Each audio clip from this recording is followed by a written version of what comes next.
The day I finally bought my first townhouse. My parents didn't congratulate me. They didn't call. They didn't even care. Because a year earlier, when I needed help the most, they chose my sister instead. But what they didn't expect was this. 1 year later, they showed up at my door, with her standing behind them, suitcase in hand. Nowhere else to go. And for the first time in my life, I had something they needed. And that's when I realized. This wasn't about family anymore. This was about choice. My name is Olivia. I'm 28 years old, living in Birmingham. And for most of my life, I believed something simple. That if you worked hard, stayed loyal, and did the right thing, your family would stand by you.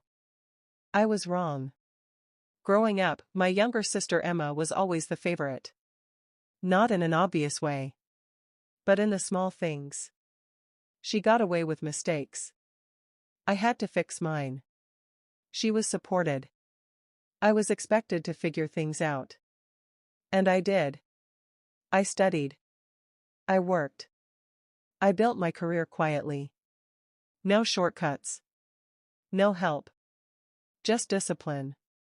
By 27, I was finally ready. I found a small townhouse just outside the city. Nothing luxury.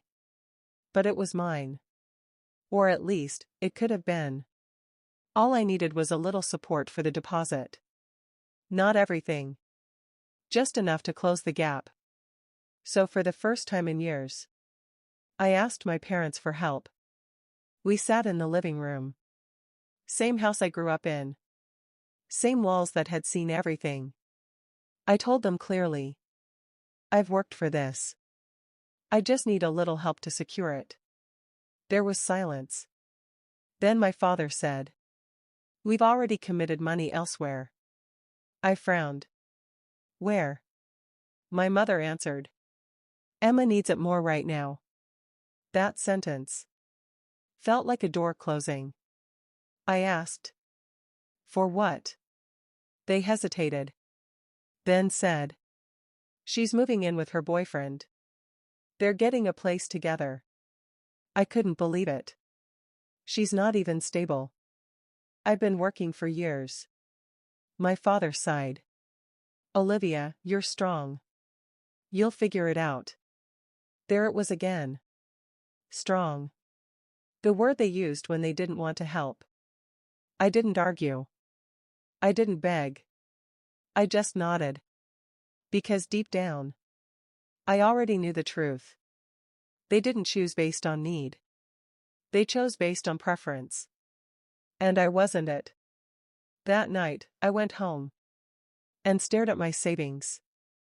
It wasn't enough. Not yet. But I made a decision. If no one was going to help me, I would do it alone. The next year was the hardest of my life.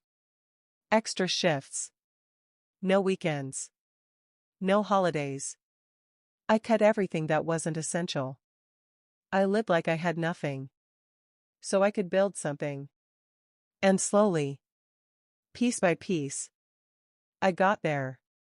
Exactly 1 year later, I signed the papers. My townhouse. My name. My achievement. No help.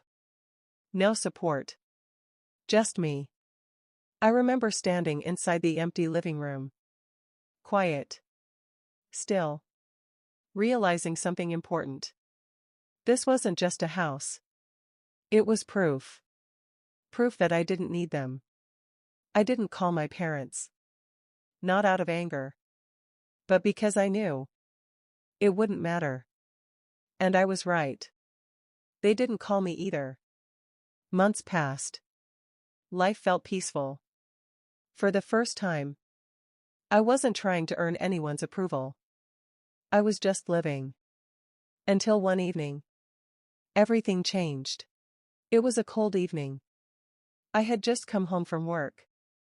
I put my keys down and heard a knock on the door. I wasn't expecting anyone. When I opened it, I froze. My parents were standing there. And behind them, Emma, holding a suitcase. No smile.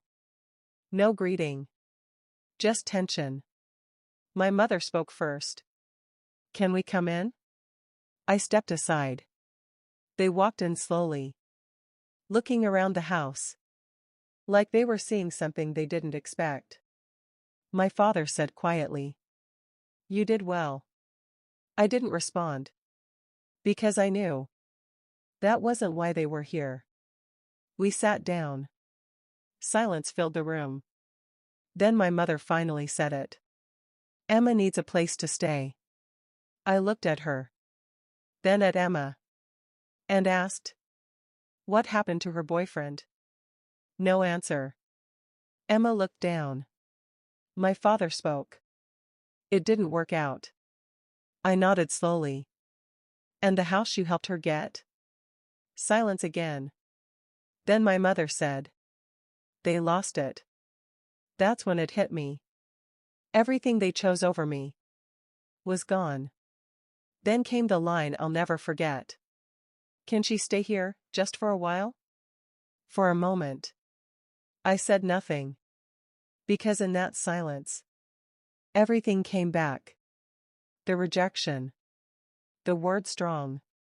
The moment they chose her over me. I stood up. Walked to the window. Took a breath. Then turned back. And said calmly, "No." They looked shocked. My mother said, "Olivia, she's your sister." I nodded. "And a year ago, I was your daughter." Silence. My father tried again. "This is different." I shook my head. "No. It's exactly the same." I walked closer. Looked them in the eyes. And said the one thing I had carried for a year. "You chose her when I needed you." A pause. Then, "Now I choose myself." No shouting. No anger. Just truth. Emma started crying. My mother looked disappointed. My father looked quiet. Like he understood. But it was too late. They left that night. Slowly. Without saying much. And I stood there. In my home. Finally feeling something I had never felt before. Not anger. Not sadness. Just peace. Because for the first time, I didn't choose them. I chose me. Now I want to ask you something. Have you ever been in a situation where your family chose someone else over you? Or do you have someone in your life who only comes back when they need something? Tell me in the comments. And if you want more powerful real-life drama stories like this, subscribe to Claim Drama Stories. Because the next story might be even more shocking than this one.